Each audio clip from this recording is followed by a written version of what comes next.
The smoke was thick. The ground shook with every blast. The human base on planet Archon 9 had fallen silent after the enemy attack. Dead machines and broken metal lay scattered everywhere. Fires burned slowly in the ruins, and the red sky was filled with ash. A single figure moved through the wreckage. His name was Daniel. He was a young soldier, not a captain, not a hero, just someone trying to survive. His left arm was burned and his helmet was cracked. But he was alive. Somehow, he had made it through the orbital strike and the invasion that followed. His communication system was destroyed and there was no signal from his unit. He was alone. Daniel carefully stepped over fallen beams and shattered glass. Every sound made him pause. He knew enemy drones might still be watching, ready to finish off anyone who remained. His goal was simple: reach the fallback zone 40 miles to the east. That was where the humans still held ground. As he turned a corner near a collapsed building, he heard something strange. A soft sound, like a gasp or a whisper. It wasn't human. Daniel paused, raised his blaster, and moved closer. Behind a fallen metal pillar half covered in dust and debris was someone. A tall figure with silver-blue armor, cracked and scorched. Long hair, dark as midnight, spilled over the ground. Her skin was a soft violet blue. Her breathing was shallow. Daniel stepped back in shock. He knew who this was. It was her, the enemy queen, the one who led the Corellan Empire, the one whose image was broadcast across every human screen, warning of their arrival, the one who had given the order to attack Archon 9.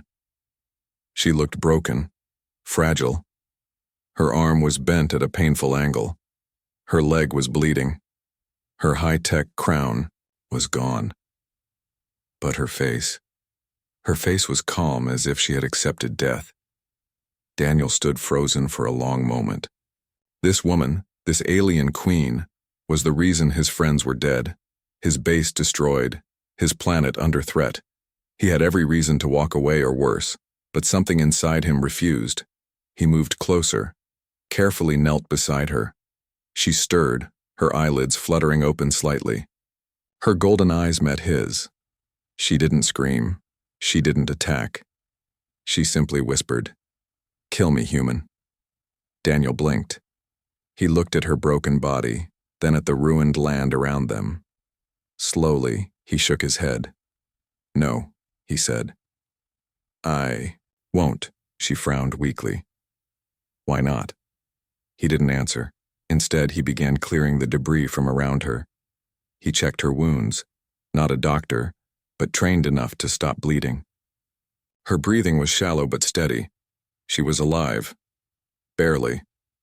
"You're the enemy," he said, as he tied cloth around her arm. "But you're also someone." She watched him in silence. Her lips moved as if she wanted to say something, but she passed out again. Daniel looked around. There was no way a rescue team would come here. The zone was abandoned. But if he could carry her to the safe zone, just 40 miles away, maybe she'd live. Maybe something would change. It sounded insane. Helping the enemy queen? But in that moment, Daniel didn't see her as a queen or an enemy. He saw a person, a life he could save. He took a deep breath, then carefully lifted her onto his back. Her armor was heavy. Her body, tall and alien, didn't sit comfortably. His injured leg throbbed, but he stood up slowly and began walking. The wind picked up. Dust blew across the road. Ash fell like soft snow. An hour passed, then 2, then 3. The weight on his back was constant, pressing into his shoulders and spine. He stopped only to drink a little water and check her pulse. She was still alive. The land around them was cracked and uneven. Strange alien trees stood like bones in the sand. Daniel had to move carefully. One wrong step and both of them could fall into a sinkhole. At one point he heard a sound, a loud buzz in the sky. He ducked behind a ridge, hiding the queen behind a broken satellite dish. A Corellan scout drone hovered above, scanning for survivors. Daniel held his breath. The drone passed. He looked back at the queen. Her eyes were open again, just barely. "You saved me," she whispered. Daniel nodded. "Trying to?" "Why?" He gave a tired smile. "Because I don't leave people behind. Doesn't matter if they're human or not." She stared at him, confused. You're strange." "I get that a lot," he muttered. Her eyes closed again. He checked her vitals, still breathing but weaker. He had to move faster. By the time night came, the air turned cold. Daniel found shelter under a broken cargo truck. He laid her down gently and gave her a bit of his water. She coughed, then drank. They didn't speak much, just silence between two enemies who weren't really enemies anymore. Daniel wrapped his jacket around her. She looked up at him. "You're kind," she said softly. He sat down beside her, back against the truck wall. "Not really. Just doing what I can." "You saved the queen of the Kurillan Empire," she said. "Do you understand what that means?" He looked at her. "It means I carried someone 40 miles to stop her from dying. That's all." She said nothing more, but her eyes lingered on him. There was something there. A quiet respect, maybe more. As the cold wind howled outside, Daniel leaned his head back and tried to rest. He still had a long way to go. But somehow he believed it was worth it. He didn't know what tomorrow would bring. But tonight, he had made a choice. A human choice to save, not destroy. And that choice was only the beginning. The sun on planet Arcan 9 rose slowly, casting a reddish light over the broken land. Daniel opened his eyes to the sharp wind and the cold air touching his face. His back ached from lying on hard metal all night, and his leg throbbed with pain. But he didn't care about that right now. He turned to the side where the alien queen rested. Her breathing was still shallow but steady. A bit of color had returned to her violet-blue skin. Daniel touched her forehead gently. She was burning. "With fever, we need to move," he whispered. With great effort, he lifted her again. Her armor made it harder, but he had figured out how to balance the weight. She didn't resist. Her head rested against his shoulder. Her body was weak. She had lost a lot of blood, but she was alive, and that was enough for Daniel to keep going. The cracked desert ground stretched out in every direction. Daniel had checked the map once, before his tablet had fried in the EMP blast. He remembered a narrow canyon ahead, one that led closer to the human outpost. It would be slower, but it was safer than open land where enemy patrols might spot him. As he walked, sweat poured down his face. His leg hurt worse with every step, but he kept pushing forward. He had carried heavy gear before during training, but this was different. He wasn't carrying tools. He was carrying a life. A life that should have been his enemy. Every now and then she stirred, whispered something in her own language. Words Daniel didn't understand, but her tone was soft. Sometimes scared, sometimes peaceful. Daniel spoke to her even though she was half unconscious. "You're probably wondering why I didn't leave you. I don't know either." He chuckled softly, wiping sweat from his forehead. "Maybe I'm crazy, or maybe I just don't believe in letting someone die alone." The ground beneath him shifted. Daniel stopped. The next step could be dangerous. He tested the earth with his boot and felt it dip. A sinkhole, common in this region. Carefully, he stepped around it, holding her tightly. Then, from behind a rock wall, a creature appeared. It was large, like a reptile mixed with metal. A wild predator of Arcan 9, called a razor beast. Its sharp eyes locked onto him. It smelled weakness, blood, food. Daniel gently lowered the queen to the ground and raised his blaster. He only had a few shots left. He didn't want to use them here, but he had no choice. The razor beast charged. Daniel fired once, missed. He fired again, hit the creature's shoulder, but it didn't stop. On the third shot, the blaster clicked empty. The beast was too close. Now. Daniel grabbed a metal rod from the ground and stood firm. "Come on, then," he muttered. As the beast leaped, something unexpected happened. A flash of blue light shot from behind him. The creature screamed and collapsed, twitching. Daniel turned. The queen had raised her hand.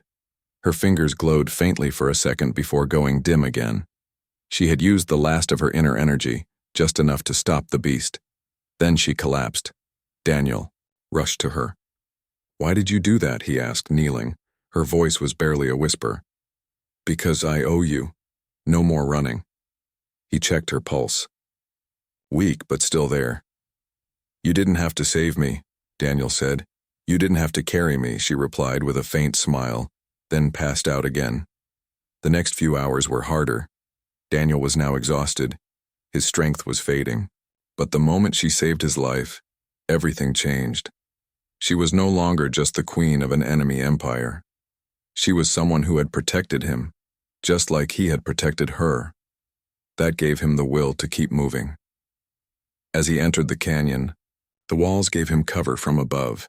The air was cooler and the ground was more stable. He paused to catch his breath. The queen's head rested against his chest. Her breathing had slowed even more. He looked down at her. "You better survive this," he whispered. "Because I need to know why someone like you would protect a human." Suddenly, a noise echoed through the canyon. Wheels on rock. Daniel froze.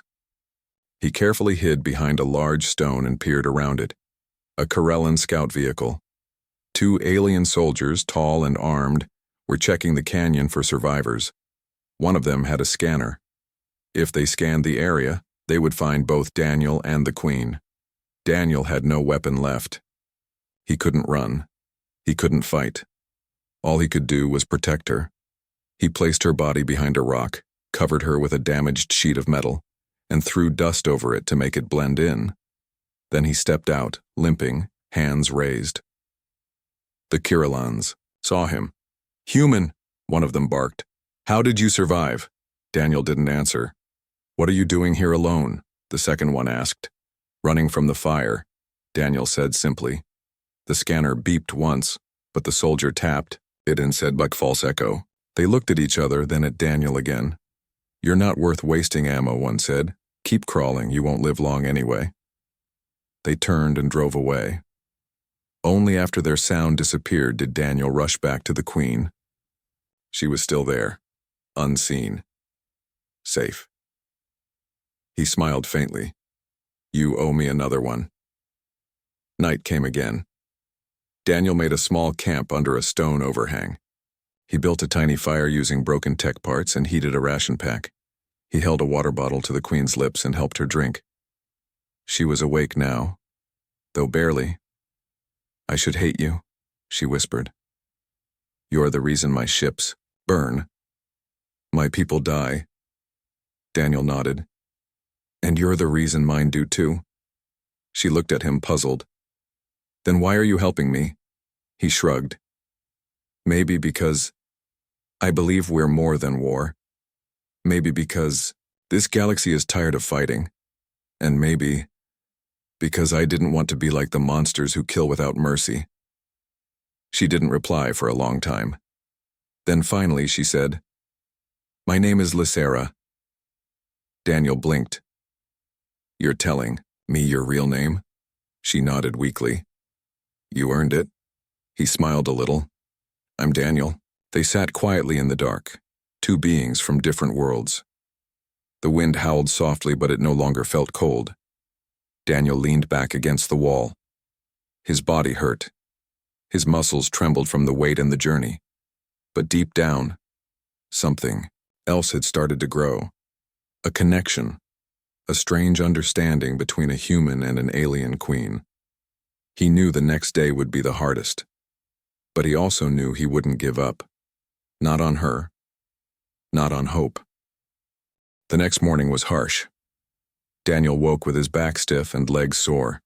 His arms trembled from the weight he had carried for 2 days. He rubbed his eyes, looked around, and checked on the queen. Lysera was awake but weak. Her golden eyes watched him. Her voice came out low, barely above a whisper. "You didn't leave me." Daniel gave a tired smile. I'm still here. You should have left. They will kill you if they find us. I know, Daniel said, but I'm not walking away. She looked confused again but said nothing. She just stared at him like she was trying to understand something strange, something she had never seen before. He helped her sit up, gave her some water, and wrapped the thin cloth of his jacket tighter around her shoulders. The canyon trail was almost over. After this, they would enter the wide plains, open, exposed, and dangerous. But on the other side, beyond those plains, was the human fallback base. It was close now. Maybe a day away if he pushed himself harder. Daniel packed the few things he had, 2 energy bars, 1 bottle of water, and a small broken beacon. Then, once again, he lifted Lysera on his back. She groaned softly. I'm too heavy. You're not, he replied.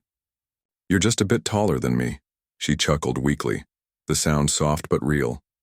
For the first time, Daniel noticed that her laugh was beautiful, not royal or cold, just human. Hours passed. The sun rose higher and burned hotter. Daniel's steps became slower. His vision blurred at times, but he didn't stop. Sweat soaked his shirt. His legs shook under the weight. He kept thinking of one thing only. Just keep walking. Then he heard it. Engines. He dropped down quickly behind a cluster of rocks. Dust flew in the air. 2 Kirellan hoverbikes came speeding over the rise. Soldiers. Lysera gasped. She looked up, panicked. If they see me, she whispered. Daniel nodded. He gently placed her behind a large rock and threw a camouflage net over her. Then he grabbed a broken rifle and stood up. The soldiers spotted him instantly. Human! One shouted, stopping his bike. What are you doing here alone? I was part of a unit, Daniel replied calmly. Everyone's gone. I'm trying to survive.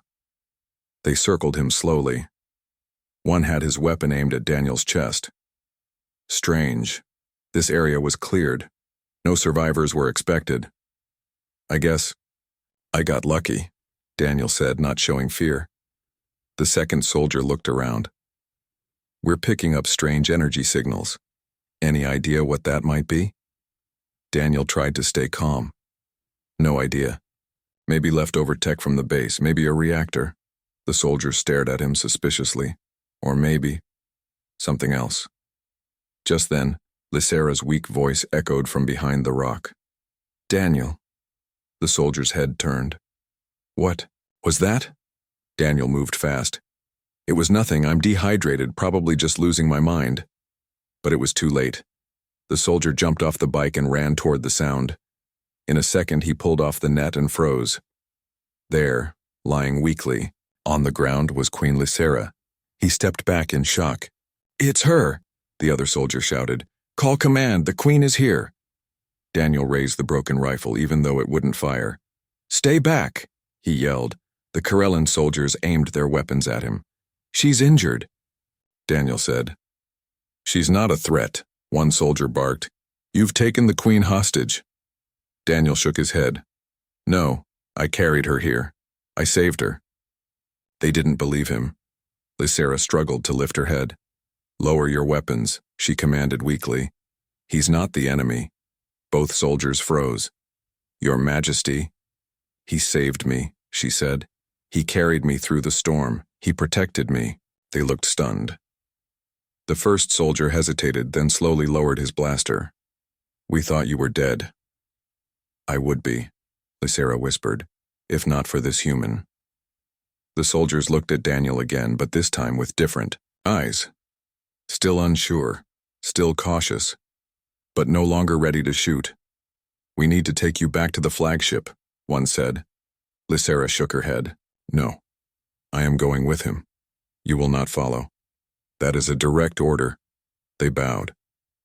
Yes, Your Majesty. Then they left, fast and quiet. When they were gone, Daniel sat down beside her.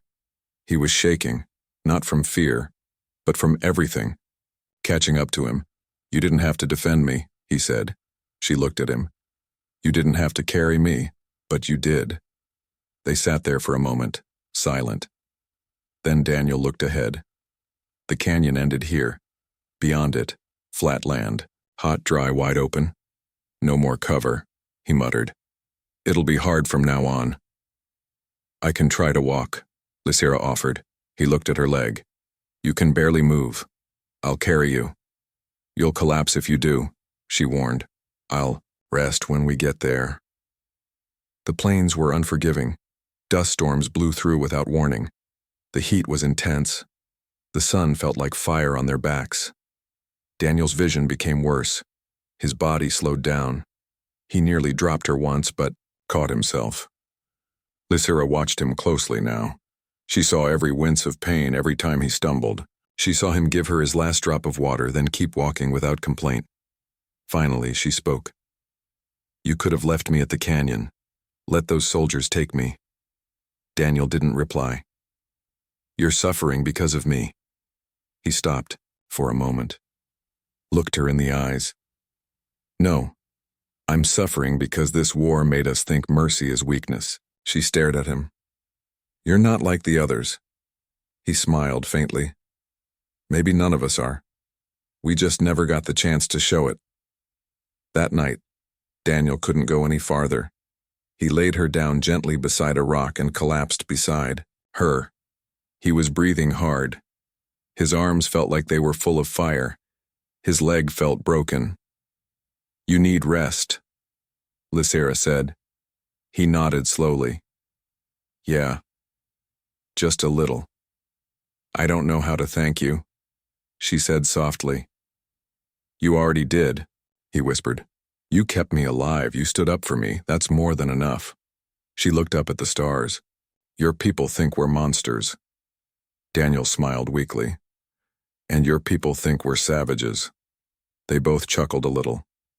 Maybe we've both been wrong, she said. Maybe peace needs to start with someone doing the impossible.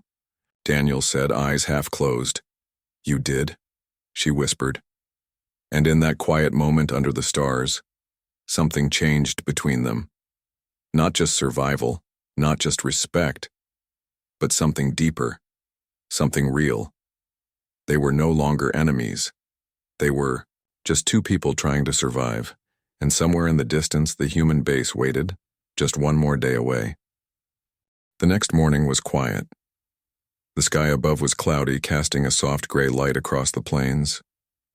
There were no storms, no enemy engines in the air. Just silence. A strange kind of peace. Daniel woke slowly. His body was stiff and weak, but his mind was clear. He looked to his side. Queen Lysera was still breathing, but her skin was paler than before. She was getting worse. Her energy was low. She needed medical help, and soon. He checked the small tracker on his wrist. It barely worked, but the last signal it caught showed they were less than 5 miles from the human safe zone. 5 miles. That was all. Daniel looked at the horizon. In the far distance, past dry hills and broken stones, he could see a shape, tall, metal fences and a comms tower. It was real. The human camp. Home. We're almost there, he whispered. Lysera opened her eyes slightly. I feel cold. He touched her forehead. She was burning up. Her wounds were infected. Her strength was nearly gone. Daniel didn't wait. He pulled her gently onto his back again. His arms screamed in pain. His legs felt like iron. But he walked, one step at a time. The ground was uneven, sharp rocks cut into his boots. A small ridge forced him to climb using one hand while holding her with the other. He fell once, landed hard on his knee, but didn't stop. Lysera murmured something in her language. Her voice was weak and distant. You'll be fine, Daniel said. I promise. For a moment, it was like she didn't believe him. Then she whispered, even if I die, I will remember what you did. You're not dying, he replied, more to himself than to her. Not now. Not after all this. An hour passed. Then 2. Finally, Daniel saw the gates. Human soldiers patrolled the walls. He waved his hand. High stumbled forward and fell to his knees just outside the fence. A voice shouted, "We've got a survivor!" Soldiers rushed toward him, blasters ready. When they saw who he was carrying, they froze. "Is that an alien?" one said. "That's a Kirillin."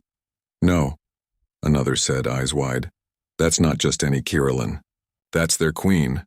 Guns were raised. Orders shouted. "Stand down," Daniel shouted, coughing. "She's with me." The soldiers didn't lower their weapons. A commander stepped forward, a tall man in battle armor with gray at his temples. "Explain. Yourself, soldier," the commander said coldly. "She's injured. I found her in the ruins. I carried her here." "She's the enemy," the commander said. "She led the attack on this colony. She's responsible for thousands of deaths." Daniel stood slowly, his legs shaking. "I know who she is, but she's also the reason I'm alive. She protected me. She had a chance to leave me for dead, and she didn't." "She could be dangerous," another soldier argued. "She's dying," Daniel said. "She needs help. I didn't carry her for 40 miles just to let her die here." The commander stared at him for a long time. Then he looked at Lysera, barely breathing, her face pale and calm in Daniel's arms. "She goes into a medical unit. Under full guard," he finally said. "And you into debrief." Daniel nodded. "Just save her first." Inside the base, Lysera was placed in a containment medbay, watched by armed guards at every moment. Human doctors worked fast, cleaning her wounds, stabilizing her vitals, and monitoring her energy levels. Alien biology was difficult, but not impossible. Daniel sat outside the room, tired, covered in dirt, his uniform ripped and stained. A medic gave him water and bandaged his leg. The commander returned, arms crossed. "You do realize what you've done could be seen as treason?" "I saved a life," Daniel said. "Not for politics, not for war, just because it was the right thing to do." The commander looked at him for a moment longer, then sighed. "Rest. We'll talk more later." Daniel leaned back, closing his eyes. His body finally relaxed. That night, he was woken by a soft alarm. The guards outside.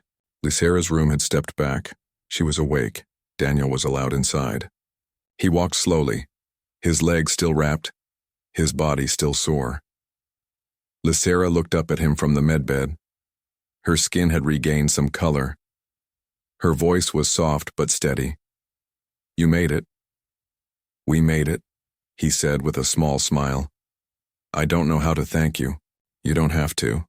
She reached out, weak fingers brushing his hand. "You saved me, and more than that, you showed me something I didn't believe was real." "What's that?" "Compassion," she said. "From a human." Daniel looked down. "We're not so different." She nodded. "My people will want me back. But if I return, they'll ask for revenge." He frowned. "Then don't go back to war, stop it. They won't listen. You're the queen. They listen. Only when it's convenient." Daniel paused, then said, "Then give them a reason to change." The next day, a strange transmission reached the human base. A Kirillin warship had arrived in orbit, demanding the return of their queen. They were ready for battle, but Lysera made a request. "Let me speak to them," she said. The human leaders hesitated, but Daniel convinced them. A room was set up with a direct link to the Kirillin fleet. Lysera stood in front of the screen, still weak but proud. Her long hair was brushed back. Her voice was strong again. Her generals appeared on the screen. "Your Majesty, we are ready to strike. Just give the order." "There will be no strike," she said. The generals were shocked. "But the humans have you in custody." "They saved my life," she replied. "One of their soldiers carried me across fire and death, expecting nothing in return. They treated me not as an enemy, but as a person." "You were injured." "Yes," she interrupted.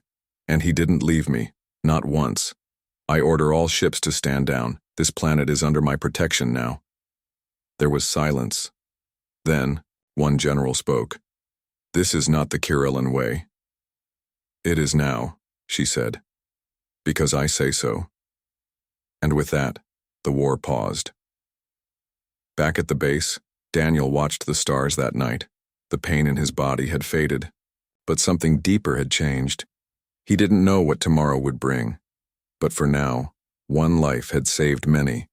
Lysera stood beside him, her voice gentle. "You didn't just carry me, Daniel. You carried hope." He looked at her. "What, now?" "I don't know," she said, "but I want to find out. Together."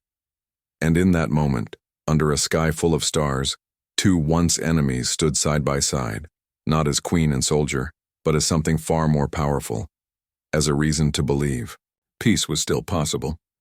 The silence in the command center was heavy.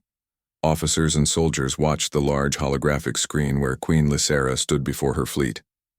Her voice was calm but firm as she gave the order that would change the course of the war. "Cease all attacks against this planet. It is under my protection." The words echoed across the room, met with shocked faces and whispered questions. Many could not believe what they had just heard. Behind the screen, Daniel stood quietly, his arms crossed, watching the queen who had become so much more than a distant enemy. The woman who, despite everything, had trusted him enough to save her life. One of the highest-ranking generals stepped forward, his face hard with disbelief. "Your Majesty, are you certain? This planet has been our enemy for generations. To spare it now is unthinkable." Lysera met his gaze steadily. "I am certain. One human carried me over 40 miles, risking his life without question. That strength and compassion cannot be ignored." A murmur of agreement spread through the fleet's commanders. The Queen's word was law, and her decision was final. Back on Earth's command base, news of the Queen's decree arrived swiftly. Human leaders stared at the message, unable to hide their surprise. The war that had seemed endless suddenly faced a turning point. Daniel was brought into a private room for a meeting with the highest officials. They asked many questions about Lysera, the journey, and his decision to carry her despite the danger. He answered simply, "Because she is more than a queen or an enemy, she is a person, and saving a life is always worth it."